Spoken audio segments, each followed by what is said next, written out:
अस्सलाम वालेकुम। हाजिर है अबू सलमान। दोस्तों, आज से 1400 साल पहले सिर्फ 313 थे मुसलमान, लेकिन लरजता था ज़माना। और आज मुसलमान अरबों की तादाद में है, मगर अफसोस कोई नहीं जो इन मजलूम मुसलमानों की मदद के लिए निकले। जिस तरह दोस्तों रोज़ा फ़र्ज है ना, इसी तरह जिहाद भी फ़र्ज है।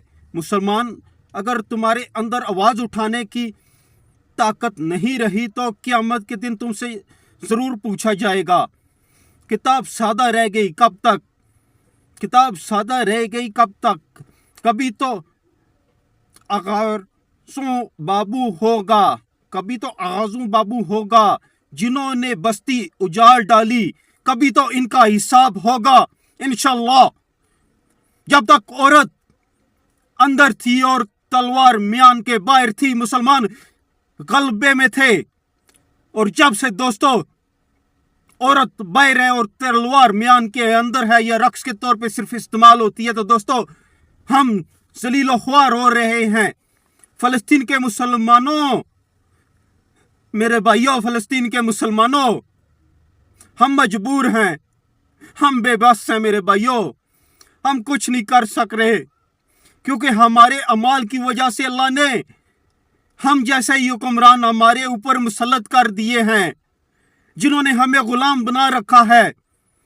दोस्तों, जो मौत से डरता है वो कभी आज़ाद नहीं रह पाता, और जो आज़ाद नहीं रह पाता, इसमें और मुर्दा इंसान में कोई फ़र्क नहीं है। इसमें और मुर्दा इंसान में कोई फ़र्क नहीं है मेरे भाइयों। क्या कुरान की 450 आयतें जिहाद बयान करते हुए हमें नज़र नहीं आती? कभी कुरान को खोल के देखो, पढ़ाओ, समझाओ, तब पता चले ना। अल्लाह अकबर। रब जिहाद की फर्जियत बयान करता है, रब जिहाद के फजाइल बयान करता है। भाइयों, जिन मजलूमों के साथ कोई नहीं होता ना, इनके साथ अल्लाह ताला होता है।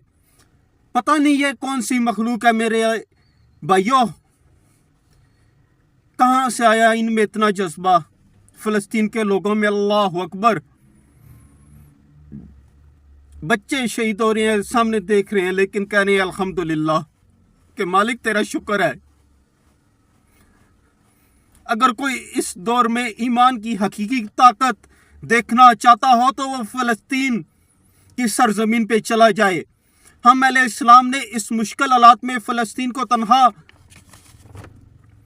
छोड़ा, लेकिन याद रखना हमारा अल्लाह सब देख रहा है, और अल्लाह से बेहतर इंसाफ करने वाला और कोई नहीं ना हो सकता है जदीद लाइफ स्टाइल की धुन में रहने वालों और ब्यूटी पार्लरों में खुद को खूबसूरत बनाने की कोशिश करने वाले नौजवानों, अल्लाह ने दीन की सरबुलंदी के लिए निकलने वाले मुजाहिदों को ऐसा सीन बना दिया है कि कोई मुकाबला कर ही नहीं सकता इनका।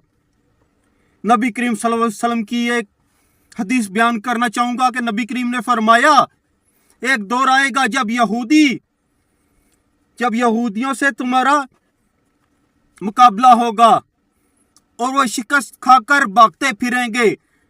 कोई भी यहूदी अगर किसी पत्थर के पीछे भी छुपेगा तो वो पत्थर बोल पड़ेगा कि अल्लाह के बंदे, अल्लाह के बंदे, ये यहूदी मेरे पीछे छुपा है, आ और इसे मार डाल। अल्लाह अकबर।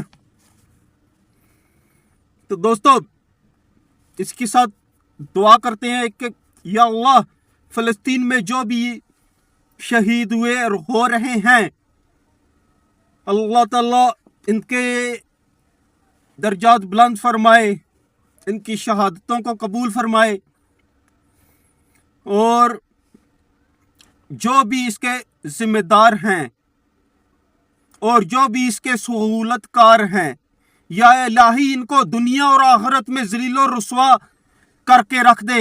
या अल्लाह, हमारे अंदर सोई हुई ईमान को जगा दे, हमारे अंदर से बेइज्जती की पर्दे को हटा दे मेरे मालिक। हमें हिम्मत अता फरमा और हमें अपने रास्ते में कबूल फरमा। आमीन या रब्बुल आलमीन। जज़ाकल्लाहुल खैर।